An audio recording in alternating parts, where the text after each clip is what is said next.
আচ্ছা, নেক্সট উষ্ণতা পরিমাপক যন্ত্র। এখানে কয়েকটা ছোট ছোট পয়েন্ট লেখা আছে, জাস্ট এগুলো তোদের মনে রাখতে হবে। থার্মোমিটার, যেটা জেমস 6 1782 খ্রিস্টাব্দে আবিষ্কার করেন।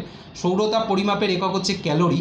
উষ্ণতা পরিমাপের একক degree Celsius, degree centigrade, degree Fahrenheit, তিনটে। এছাড়া গড় উষ্ণতা আর উষ্ণতা প্রসারের ক্ষেত্রে এই তিনটে জিনিস আমরা একটু আলোচনা করে নেব। দেখ, দৈনিক, বার্ষিক আর মাসিক উষ্ণতার গড় উষ্ণতা কাকে বলে? দৈনিক উষ্ণতা হচ্ছে আমরা যদি প্রত্যেক ঘন্টার টেম্পারেচার রেকর্ড করি, তাহলে কোনো একটা অঞ্চলে প্রত্যেক ঘন্টার টেম্পারেচার রেকর্ড করি, তাহলে 24 ঘন্টা একটা টেম্পারেচার পাবো। এবার 24 ঘন্টার প্রত্যেকটা হাইয়েস্ট টেম্পারেচার যেটা রেকর্ডেড হলো তাকে যদি যোগ করে 24 দিয়ে ভাগ করি, তাহলে দৈনিক গড় উষ্ণতা পাওয়া যাবে। এবং এই দৈনিক গড় উষ্ণতাগুলো যদি কালেক্ট করে রাখি এবং 30 দিনের দৈনিক গড় উষ্ণতাকে যোগ করে 30 দিয়ে ভাগ করি, তাহলে মাসিক গড় উষ্ণতা পাওয়া যাবে। মাসিক গড় উষ্ণতাকে কালেক্ট করে রাখলে 12 মাসের প্রত্যেকটা 12টা মাসিক গড় উষ্ণতাকে যোগ করে 12 দিয়ে ভাগ করলে বার্ষিক গড় উষ্ণতা পাওয়া যাবে। একইভাবে উষ্ণতার প্রসারের ক্ষেত্রেও কিন্তু একইভাবে জাস্ট আলোচনা করা হয়, মানে এভাবেই নির্ণয় করা হয় উষ্ণতার প্রসার। মানে এখানে যেরকম গড় উষ্ণতার ক্ষেত্রে সর্বোচ্চ সর্বনিম্ন উষ্ণতার গড় নেওয়া হয়, উষ্ণতার প্রসারের ক্ষেত্রে সর্বোচ্চ আর সর্বনিম্ন উষ্ণতার পার্থক্য নেওয়া হয়। মানে ধর কোনো একটা অঞ্চলে সর্বোচ্চ উষ্ণতা কোনো একদিন 35 ডিগ্রি সেলসিয়াস এবং সর্বনিম্ন উষ্ণতা 25 ডিগ্রি সেলসিয়াস, তাহলে গড় উষ্ণতা হবে 30 ডিগ্রি সেলসিয়াস আর উষ্ণতার প্রসার হবে কিন্তু 10 ডিগ্রি। ঠিক আছে, এরকম। ওকে, নেক্সট। আচ্ছা, নেক্সট আমাদের একটা ইম্পর্টেন্ট কোশ্চেন, বায়ুমণ্ডলের উষ্ণতার তারতম্যের কারণ। আচ্ছা, এইটা একটু ভালো করে শোন। এই কোশ্চেনটা কিন্তু বিভিন্ন রকমভাবে আসে। যেমন আমরা যে প্রথম তিনটে কারণ আলোচনা করব, একটা হচ্ছে অক্ষাংশগত পার্থক্য, নেক্সট হচ্ছে সমুদ্র তল থেকে উচ্চতা, আর থার্ড হচ্ছে জলভাগ স্থলভাগের বণ্টন। তাহলে এই তিনটে পয়েন্ট আমরা আলোচনা করব। তা অক্ষাংশগত পার্থক্য, সমুদ্রতল থেকে উচ্চতা, জলভাগ স্থলভাগের বণ্টন, এই তিনটে পার্ট কিন্তু আলাদা আলাদা করে 3 নাম্বারের মতো আসতে পারে। আবার পুরো উষ্ণতার তারতম্যের কারণ কিন্তু 5 নাম্বারের মতো আসতে পারে। আবার অক্ষাংশগত পার্থক্য, উচ্চতা এবং জলভাগ স্থলভাগের বণ্টন শুধু এই তিনটে 5 নাম্বারের মতো আসতে পারে। কি কি বললাম আরেকবার বলি। অক্ষাংশগত পার্থক্য এ পয়েন্ট এবং বিতে আছে স্থলভাগ জলভাগ উচ্চতা, সমুদ্রতল থেকে উচ্চতা, এবং সিতে আছে স্থলভাগ জলভাগের বণ্টন। এই তিনটে পয়েন্টই কিন্তু 5 নাম্বারের মতো, এই তিনটেই কিন্তু আলাদা আলাদা করে 2 বা 3 নাম্বারের মতো আসতে পারে। তিনটে একসঙ্গে 5 নাম্বারের মতো আসতে পারে, আবার সবগুলো একসঙ্গে 5 নাম্বারের মতো আসতে পারে। কোনটায় কিভাবে লিখতে হবে, কতখানি লিখতে হবে, সেটা আমরা একটু আমি আলোচনা করার সময় বলে দেব। তোরা একটু সেরকম অনুযায়ী কিন্তু মাথায় রাখিস, দরকার হলে নোট ডাউন করে নিস।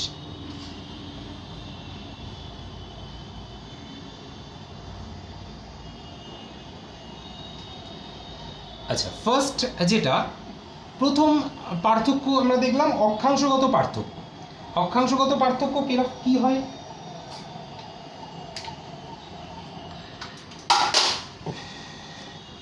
আচ্ছা, ফার্স্ট অক্ষাংশগত পার্থক্যে দেখছি দুটো পয়েন্ট। পৃথিবীর বিভিন্ন স্থানে অক্ষাংশগত পার্থক্যের কারণে মূলত দুটো পার্থক্য, দুটো হিসেবে পার্থক্য ঘটে। একটা হচ্ছে সূর্যরশ্মির পতন কোণ, আর আরেকটা দিন রাত্রির হ্রাস বৃদ্ধি। ফার্স্ট হচ্ছে সূর্যরশ্মির পতন কোণ। দেখ, যখন তোরা পুরোটা 5 নম্বরের মতো লিখবি, তখন অক্ষাংশগত পার্থক্যের ঘটনাটা লেখার পর সূর্যরশ্মির পতন কোণ এটার এই ডিটেলসটা লিখবি না। এর মধ্যে শুধু ওপরের এই কালো কালি দিয়ে পার্টটা যেটুকু লেখা আছে সেইটুকু লিখলি, বাকিটা আর লেখার দরকার নেই। ওকে। আচ্ছা, যদি 3 নম্বরের মতো আসে, তাহলে আমরা আলোচনাটা কীভাবে দেখ অক্ষাংশগত পার্থক্যে কী হয়? সূর্যরশ্মির পতন কোণে পার্থক্য ঘটে। নিম্ন অক্ষাংশগুলো সূর্যরশ্মি সারা বছর লম্বভাবে পড়ে। লম্বভাবে পড়লে আমরা জানি উষ্ণতা বেশি হবে, কিন্তু যত উচ্চ অক্ষাংশের দিকে যায়, মানে দক্ষিণ মেরু বা উত্তর মেরুর দিকে যায়, তত দেখা যায় উষ্ণতার পরিমাণ কিন্তু হ্রাস পেয়েছে। এবং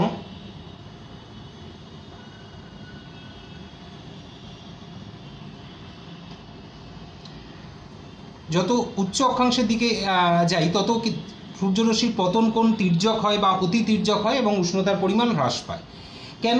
কারণ দুটো কারণ। লম্ব সূর্যরশ্মি কম বায়ুমণ্ডলীয় স্তর ভেদ করে আসে এবং ভূপৃষ্ঠে কম স্থানে ছড়িয়ে পড়ে, ফলে একক প্রতি উষ্ণতা বৃদ্ধি পায়। দেখ এখানে দেখ ডায়াগ্রামটা একটু ভালো করে লক্ষ্য কর, এটা হচ্ছে লম্ব সূর্যরশ্মি, এটা তির্যক, পরেরটা অতি তির্যক। লম্বটা একটুখানি অঞ্চলে পড়েছে, তির্যক তার চেয়ে বেশি, অতি তির্যক তার চেয়ে বেশি। আমি এখানে দেখিয়েছি দেখ, এটা চওড়াগুলো মোটামুটি একই, লম্ব কম জায়গায় পড়েছে, তির্যক তার চেয়ে বেশি, অতি তির্যক তার চেয়ে বেশি জায়গায় পড়েছে। তার মানে এরা যেমন দেখ এটা অনেকখানি পথ যাচ্ছে এখান থেকে এতখানি, কারণ এটা বক্রতল এতখানি যাচ্ছে, লম্ব কিন্তু অপেক্ষাকৃত কম দূরত্ব যাচ্ছে। তার মানে লম্ব সূর্যরশ্মি কম দূরত্ব অতিক্রম করে এবং কম স্থানে ছড়িয়ে পড়ে, তির্যক বেশি দূরত্ব অতিক্রম করে, বেশি স্থানে ছড়িয়ে পড়ে। পার্থক্যটা কী ক্ষেত্রে হয় দেখ, কম স্থানে একটা লম্ব সূর্যরশ্মি তো যা সৌরতাপ থাকে, তির্যকও যদি সেরকম থাকে, ধরো আমি ধরছি দুটোতেই 100 কিলো ক্যালোরি করে সৌরতাপ আছে, এই 100 কিলো ক্যালোরি তো সৌরতাপ লম্ব সূর্যরশ্মিতে আসছে, মাঝখানে কিছু গ্রিন হাউস কণার দ্বারা সৌরতাপ শোষিত হচ্ছে এবং এখানে এসে পড়লো হয়তো 80 কিলো ক্যালোরি। ওপরেরটায় বেশি পথ অতিক্রম করে আসছে, তার মানে এটা বেশি গ্রিন হাউস কণার সম্মুখীন হবে, তার মানে 100 কিলো ক্যালোরি বেরোলে হয়তো 40 কিলো ক্যালোরি নষ্ট হচ্ছে, 60 কিলো ক্যালোরি পড়ছে। 80 কিলো ক্যালোরি এইটুকু জায়গাকে উত্তপ্ত করছে, 60 কিলো ক্যালোরি এতখানি জায়গাকে উত্তপ্ত করছে। তাহলে খুব স্বাভাবিকভাবেই বোঝা যায় যে কেন তির্যক সূর্যরশ্মিতে তাপের পরিমাণ কম হয় বা অতি তির্যক সূর্যরশ্মিতে তাপের পরিমাণ কম হয় এবং লম্ব সূর্যরশ্মিতে বেশি হয়। 3 নম্বরের প্রশ্নের জন্য তোদের এটার পুরো ডিটেলস লিখতে হবে, কিন্তু যদি শুধু এই অক্ষাংশগত পার্থক্যটা 3 নম্বরে আসে ডিটেলসে লিখতে হবে। এবার যদি 5 নম্বরে পুরোটা আসে তাহলে অক্ষাংশগত পার্থক্যের এইটুকু অংশ লিখবি, ডায়াগ্রামটা দিবি, পরের পার্টটা লেখার দরকার নেই, ওপরের অংশটাও লেখার দরকার নেই। তোরা অক্ষাংশগত পার্থক্যের ক্ষেত্রে তোরা ওপরের অংশটা লিখতে পারিস, পয়েন্টগুলোর ক্ষেত্রে ডিটেলসটা সূর্যরশ্মির পতন কোণ এটা আরও ছোটো করে লিখতে পারিস, পতন কোণটা জাস্ট একটা প্যারাগ্রাফের মধ্যে পতন কোণের কী ঘটনাটা ঘটে সেটা লিখে দিবি। ওকে, নেক্সট পরের পার্টটায় আসে। আচ্ছা, দিনরাত্রির হ্রাস বৃদ্ধি, দিনের পরিসর বা দৈর্ঘ্য যদি বেশি হয় তাহলে ইনসোলেশন বাড়ে এবং কার্যকরী সৌরবিকিরণের পরিমাণও বৃদ্ধি পায়। তাহলে দেখা যায় যে ভূপৃষ্ঠ, জলভাগ, বায়ুমণ্ডল এগুলো উত্তপ্ত হয়েছে। যদি দিনের দৈর্ঘ্য কম হয় তাহলে কি হয়, তাহলে ইনসোলেশনের পরিমাণ, দৈর্ঘ্য বেশি হয় মানে যেটা ইনসোলেশনের ক্ষেত্রে আলোচনা করছিলাম, যদি 11 ঘন্টা বা 10 ঘন্টার পরিবর্তে 13 ঘন্টা সূর্যরশ্মি থাকে তাহলে স্বাভাবিকভাবে দিনের দৈর্ঘ্য 13 ঘন্টা মানে দিনের দৈর্ঘ্য বেশি, এবং দৈর্ঘ্য বেশি হলে ভূপৃষ্ঠ, বায়ুমণ্ডল বেশি উত্তপ্ত হবে। অতএব স্বাভাবিকভাবে নিম্ন অক্ষাংশে আমরা সাধারণত দেখতে পাই দিনের দৈর্ঘ্য অনেক বেশি হয়, সেজন্য নিম্ন অক্ষাংশে উষ্ণতা অনেক বেশি হয়। উচ্চ অক্ষাংশে দিনের দৈর্ঘ্য অপেক্ষাকৃত কম হয়, ওর জন্য উচ্চ অক্ষাংশের উষ্ণতাও কম হয়।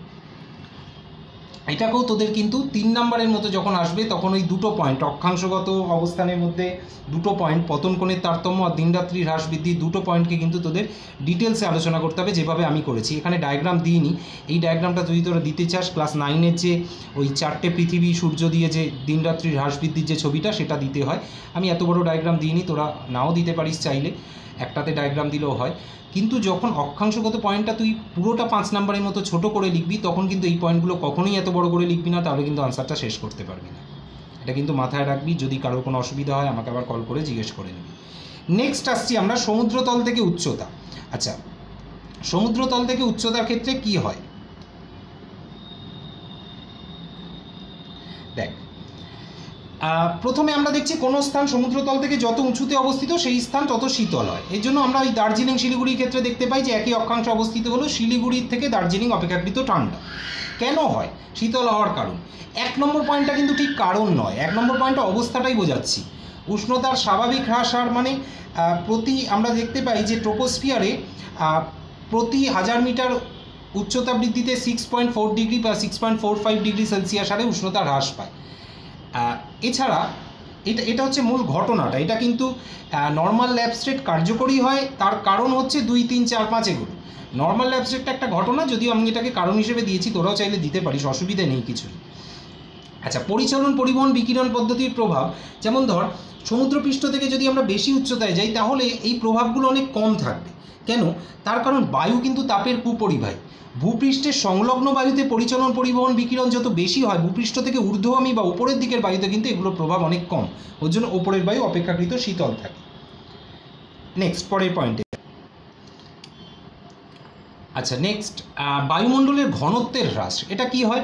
যদি আমরা উপরের বায়ুমণ্ডল দেখি, উপরের বায়ুমণ্ডলে দেখ ট্রোপোস্ফিয়ারের একটু উপরের অংশে, আমরা বেশি উপরেও যেতে হবে না, মূলত উচ্চভূমি এবং যে বড় বড় ফ্ল্যাট বা হাইরাইজ বিল্ডিং এগুলো থাকে না। যদি একটু বেশি ওপরে ওঠে তাহলে বায়ুর থাকার জায়গা অনেক বেশি, ফলে বায়ু প্রসারিত হতে পারে, এবং প্রসারিত হতে পারে বলে বায়ুর ঘনত্ব কমে যায়। ঊর্ধ্বস্তরে ঘনত্ব নিম্ন স্তরের তুলনায় অনেক কম থাকে, এর জন্য বায়ুর উষ্ণতাও কম হয়। একইভাবে ওপরের বায়ুতে চাপ কম হয়, সেজন্য উষ্ণতা কম হয়। চাপের সঙ্গে উষ্ণতার সম্পর্ক আমরা জানি। এবার নেক্সট, তাপের শোষণ সংরক্ষণের হার। দেখ, আমরা সাধারণত যে মানবীয় কার্যবলীগুলো করে থাকি সেগুলো কিন্তু ট্রপোস্ফিয়ারের নিচু অঞ্চলে হয়ে থাকে। যদি বেশি উচ্চতায় দেখি তাহলে কিন্তু সেখানে দেখব যে জীবাশ্ম জ্বালানির দহন অনেক কম হয়, ফলে এই যে গ্রিন হাউস গ্যাসগুলো সেগুলো উৎপাদনও অনেক কম হয়। ফলে গ্রিন হাউস গ্যাসগুলোর উৎপাদন কম হয় বলে স্বাভাবিকভাবেই দেখা যায় যে বায়ুর যে তাপ শোষণ ও সংরক্ষণ করছে তার পরিমাণও অনেক কম। খুব সহজ। এছাড়া সংস্পর্শজনিত একটা কারণ আছে, যে বায়ুমণ্ডলের নিম্ন স্তরের বায়ু উত্তপ্ত হালকা হয়ে যদি ওপরে ওঠে তাহলে ঊর্ধ্বস্তরের শীতল বায়ুর সংস্পর্শে এসে সেটা খুব তাড়াতাড়ি শীতল হয়ে যায়। কারণ দেখ, বায়ু পরিচালন পদ্ধতিতে ওপরে উঠলো, ওঠার পর তো এমনি নর্মালি তো শীতল হচ্ছে, কিন্তু ওপরের যে বায়ুটা শীতল সেটার সংস্পর্শে এসে আরও তাড়াতাড়ি শীতল হয়ে যাচ্ছে। এই প্রশ্নটারই আনসার হবে যদি তোদের এভাবে দেয় যে দার্জিলিং শহরে উষ্ণতা শিলিগুড়ি অপেক্ষা অনেক কম কেন, এরকম যদি দেয় তাহলে এটাই কিন্তু আনসার, এবং শেষে এভাবে লিখে দিতে হবে। ওর জন্য আমি প্রশ্নটা আলাদা করে বলে দিলাম যে এভাবেও যদি থাকে প্রশ্নটা দিতে পারিস। এখানে একটা ডায়াগ্রাম দিয়ে দেখ আমরা বুঝিয়েছি যে কিভাবে জিনিসটা তৈরি হয়। 0 মিটার বা সমুদ্র সমতলে 25 ডিগ্রি সেলসিয়াস দেখা যাচ্ছে, প্রত্যেক 1000 মিটার করে উচ্চতা বাড়ছে এবং 6.4 ডিগ্রি সেলসিয়াস আর উষ্ণতা কমছে, এবং 4000 মিটার উচ্চতায় গিয়ে দেখা গেল যে 0.6 ডিগ্রি সেলসিয়াস -0.6-এ পৌঁছেছে উষ্ণতা। এরকমভাবে সৃষ্টি হয় বা এরকমভাবে আমরা দেখতে পাই। এটা হচ্ছে উচ্চস্থান শীতল হয় কেন। এখন সমুদ্র সমতল থেকে উচ্চতার ভিত্তিতে দুরকম ঘটনা দেখা যায়। একটাই নর্মাল ঘটনা, এটা যদি 3 নম্বরে দেয়, এখানে ব্যাপারটা একটু আবার অন্য। এখানে 3 নম্বরে কিন্তু দুটো প্রশ্ন থাকে। একটা হচ্ছে এই প্রশ্নটা উচ্চস্থান শীতল হয় কেন, কিংবা দার্জিলিং শিলিগুড়ির প্রশ্নটা, তখন তোকে এই পয়েন্টগুলোর ডিটেলস ব্যাখ্যা করতে হবে। কিন্তু যদি তোকে উচ্চস্থান শীতল হয় কেন এমনি মানে তুই 5 নম্বরের উষ্ণতার তারতম্যের কারণে এটা একটা পয়েন্ট দিচ্ছিস, তখন কিন্তু এই পয়েন্টগুলো শুধু হেডিংগুলো লিখলেই হবে, ব্যাখ্যা করতে হবে না। ওকে, নেক্সট হচ্ছে বৈপরীত্য উষ্ণতা। দেখ, সাধারণ অবস্থায় আমরা ট্রপোস্ফিয়ারে কী দেখি যে যত উচ্চতা বৃদ্ধি, আগে দেখলাম যেটা, যত উচ্চতা বৃদ্ধি পাচ্ছে তত উষ্ণতা হ্রাস পাচ্ছে। কিন্তু কোনো কোনো ক্ষেত্রে এই প্রাকৃতিক ঘটনার বিপরীত অবস্থা দেখা যায়। ট্রপোস্ফিয়ারের মধ্যেই উচ্চতা বৃদ্ধিতে উষ্ণতা বৃদ্ধি পেতে দেখা যায় হ্রাসের বদলে। আবার ট্রপোস্ফিয়ার থেকে ওপরেও দেখা যায় এই ঘটনা, কিন্তু ট্রপোস্ফিয়ার অঞ্চলে এই উচ্চতার সঙ্গে সঙ্গে উচ্চতা বৃদ্ধিতে উষ্ণতা বৃদ্ধি মাঝে মাঝে দেখা যায়, এটাকে বলা হয় নিম্নস্তরে উষ্ণতার বৈপরীত্য। আর স্ট্র্যাটোস্ফিয়ারে কিন্তু এটা সবসময় দেখা যায়, এটাকে বলে ঊর্ধ্বকাশে উষ্ণতার বৈপরীত্য। দুটোই বৈপরীত্য, মানে স্বাভাবিকভাবে উচ্চতা অনুসারে উষ্ণতা কমার কথা, কিন্তু তার বিপরীত অবস্থা দেখা যায়, তাই বৈপরীত্য। ট্রপোস্ফিয়ারে এটা মাঝে মাঝে দেখা যায় উচ্চতার সঙ্গে উষ্ণতার সম্পর্কে, কিন্তু এতে গিয়ে আমরা স্ট্র্যাটোস্ফিয়ারে কিন্তু এটা সবচেয়ে অনেক বেশি দেখা যায়, মানে সবসময়ই দেখা যায়। এবার এটাকে এরকমভাবে ভাগ করেছি কী কী হতে পারে। ফার্স্ট পয়েন্টে আমরা দিয়েছি নিম্নস্তরে, ঊর্ধ্বস্তরে কেন সৃষ্টি হয় সেটা আমাদের এক্ষুনি দরকার নেই। নিম্নস্তরে কেন সৃষ্টি হয়, প্রথম হচ্ছে ক্যাটাবেটিক বায়ুর প্রভাব। ক্যাটাবেটিক বায়ু কি, নাতিশীতোষ্ণ অ্যানাবেটিক ক্যাটাবেটিক আমরা পড়েছি বায়ু প্রবাহতে। নাতিশীতোষ্ণ অঞ্চলে ইউ আকৃতির পর্বত উপত্যকা এটা দেখা যায়। রাত্রিবেলা উপত্যকার যে পর্বতের মাথাগুলো তারা যেহেতু মহাশূন্যের কাছে রয়েছে, আগে শীতল হয়, ফলে এর যে সংলগ্ন বায়ুস্তরটা সেটাও কিন্তু আগে শীতল হয়।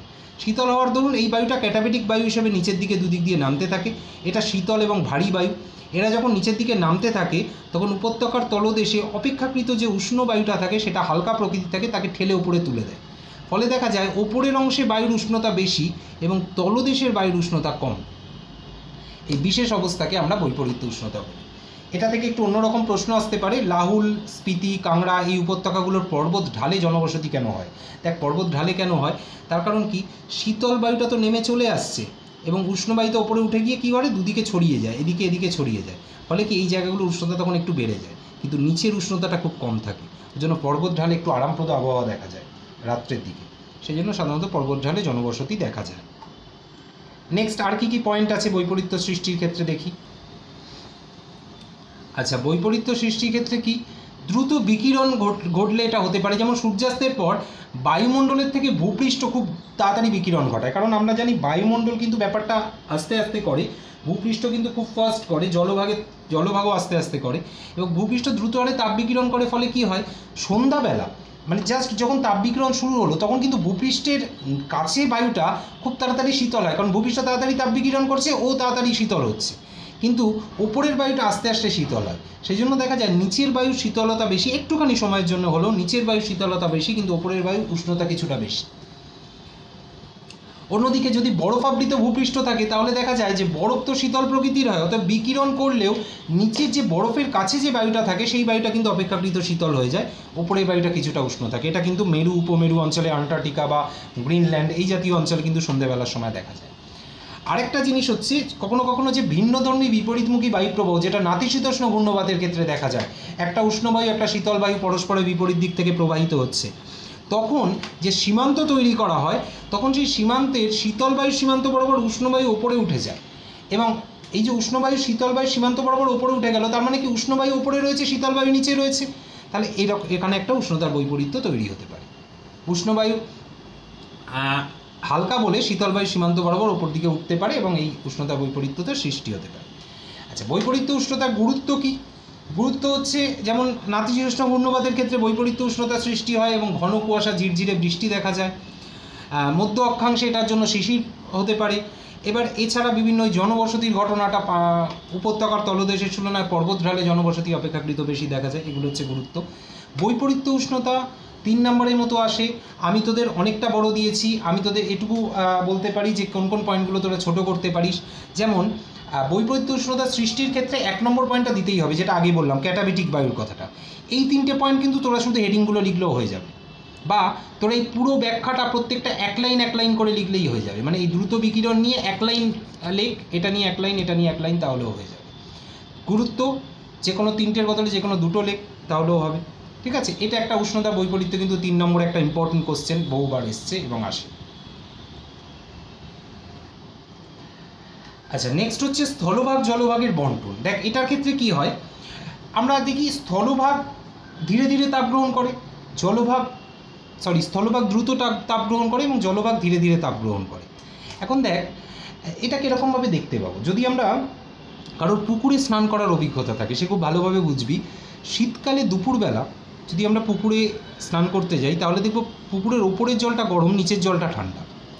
এই কাজটাই আবার যদি রাত্রিবেলা স্নান করতে যাই তাহলে দেখব ওপরের জলটা ঠান্ডা, নিচের জলটা গরম।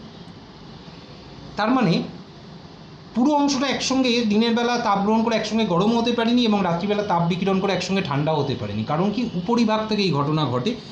এর জন্য জলভাগ ধীরে ধীরে উষ্ণ হয় এবং স্থলভাগ দ্রুত উষ্ণ হয়। বর্জনের উষ্ণতা বর্জনের ক্ষেত্রে একই ঘটনা ঘটে, জলভাগ ধীরে ধীরে তাপ বর্জন করে ঠান্ডা হয় এবং স্থলভাগ দ্রুত তাপ বর্জন করে দ্রুত ঠান্ডা হয়। এটার কারণগুলো কী কী? ফার্স্ট হচ্ছে জলের পৃষ্ঠতল থেকে সূর্যালোক যতটা প্রতিফলিত হতে পারে ভূপৃষ্ঠ থেকে প্রতিফলনটা ঘটে না, ফলে শোষণটা অনেক বেশি মাত্রায় ঘটে এবং উষ্ণ হতে পারে। সেকেন্ড, আচ্ছা এখানে একটা ব্যতিক্রম আছে, বরফাচ্ছাদিত ভূভাগ যার ওপর থেকে অ্যালবেডো ঘটে, আমরা আগেই বলেছিলাম, ওটা কিন্তু পুরোটাই প্রতিফলন ঘটে। আচ্ছা নেক্সট 2 নম্বর, উষ্ণতার দরুন জল জলীয় বাষ্পে পরিণত হয়, ফলে অবস্থার পরিবর্তনের দরুন লিন তাপের নির্গমন ঘটে। স্থলভাগের ক্ষেত্রে ঘটে না। দেখ কী হলো, জল উষ্ণ হলো, জলীয় বাষ্পে পরিণত হলো, জলীয় বাষ্পে পরিণত হলো মানে জলের মধ্যে যে লিন তাপটা থাকে সেটা বেরিয়ে গেল, তার মানে উষ্ণতা ততটা বাড়তে পারে না। স্থলভাগের ক্ষেত্রে কিন্তু এরকম ঘনীভবনের এই লিন তাপের নির্গমনের কোনো ব্যাপার থাকে না, ফলে স্থলভাগের ক্ষেত্রে স্বাভাবিকভাবেই কিন্তু একই পরিমাণ তাপ গ্রহণে উষ্ণতা বেশি হয়। নেক্সট, কোনো একটি উষ্ণতায় স্থলভাগ যতটা উষ্ণ হয়, মানে ধর 30 ডিগ্রি সেন্টিগ্রেড উষ্ণতা 1 ঘন্টা ধরে চলছে, স্থলভাগ যতটা উষ্ণ হবে ততটা উষ্ণ হতে জলভাগের কিন্তু অনেক সৌরতাপ প্রয়োজন। মানে ওই 30 ডিগ্রি সেন্টিগ্রেড উষ্ণতা ততখানি উষ্ণ হতে জলভাগের কিন্তু হয়তো 1 ঘন্টার পরিবর্তে 3 ঘন্টা ধরে সৌরতাপের প্রয়োজন হবে। এটা একটা ব্যাপার।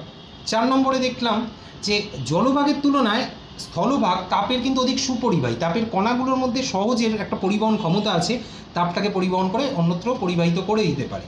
সেই জন্য দিনের বেলাতেও যেমন খুব তাড়াতাড়ি উত্তপ্ত হতে পারে, রাত্রিবেলাও খুব দ্রুত শীতল হতে পারে স্থলভাগ। এছাড়া স্থলভাগ কঠিন পদ্ধতির হওয়ায় এখানে পরিবহন পদ্ধতির প্রভাব খুব বেশি, কারণ কঠিন পদ্ধতিতে পরিবহন বেশি হয়।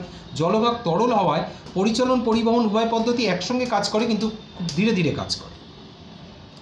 এবার আমরা এটাকে একটা পার্ট দিয়েছি, দেখ এখানে সমুদ্রের অংশটার মধ্যে এই অংশটা সমভাবাপন্ন অংশ, এটা চরমভাবাপন্ন অংশ, এটা সমুদ্র থেকে কাছে অবস্থিত, এটা দূরে অবস্থিত। তার মানে সমুদ্রের নিকটবর্তী অঞ্চলে এর জন্য আমরা সমভাবাপন্ন জলবায়ু এবং সমুদ্র থেকে দূরবর্তী অঞ্চলে চরম ভাবাপন্ন জলবায়ু বা অত্যধিক উষ্ণ অত্যধিক শীতল এই টাইপের জলবায়ু আমরা দেখতে পাবো। আচ্ছা, এটাও একটা কিন্তু 2 নম্বর বা 3 নম্বরের প্রশ্ন আসতে পারে। তোদের যেভাবে আগে বলেছি এটা মাথায় রেখে পড়িস, যদি কারো কোনো অসুবিধা হয় আবার আমার সঙ্গে কনসাল্ট করিস। নেক্সট, আচ্ছা পরের পয়েন্টগুলো খুব সোজা। যেমন ফার্স্ট হচ্ছে ভূমির ঢাল। দেখ ভূমির ঢালের ক্ষেত্রে কী হচ্ছে, যদি রবি মার্গকে আমরা দেখি, সূর্যের চলাচলের পথ হচ্ছে কর্কটক্রান্তি থেকে মকরক্রান্তির মধ্যে। এখন কর্কটক্রান্তি থেকে মকরক্রান্তির মধ্যে যদি চলাচল করে, তাহলে যদি হিমালয় পর্বতের অবস্থান ভেবে দেখ, ভারতের মাঝখান দিয়ে কর্কটক্রান্তি, হিমালয় পর্বতের দক্ষিণ ঢাল কর্কটক্রান্তি রেখার দিকে, আর উত্তর ঢাল কিন্তু উত্তর মেরুর দিকে রয়েছে। তাহলে দক্ষিণ ঢাল বেশি সূর্যরশ্মি পাবে, এর জন্য কর্কটক্রান্তি রেখার উত্তরে অবস্থিত পর্বতগুলোর দক্ষিণ ঢাল এবং মকরক্রান্তি রেখার দক্ষিণে অবস্থিত পর্বতগুলোর উত্তর ঢাল